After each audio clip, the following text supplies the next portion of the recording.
Welcome to Pilcom channel. This content is intended for motivational purposes only. As you have been able to watch my recent vlogs, it shows how the daily routine that I have been able to do here in Cambodia. Today, I want to tell you about an inspirational message.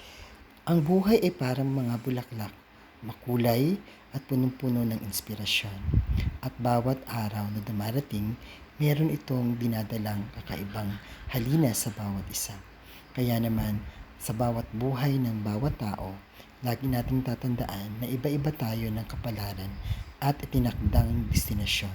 Subalit, sa araw-araw na ginagawa ng Diyos sa atin, patuloy dapat tayong magpasalamat na gumawa ng mabuti sa ating kapwa at laging isaisip na tayo ay hindi nabubuhay para sa ating sarili lamang sapagkat ang bawat isa sa atin ay may misyon na itinakda ang Panginoon.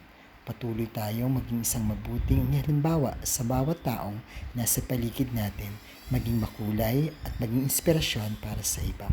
Pagpalain tayo ng ating Panginoon, magandang gabi sa ating lahat.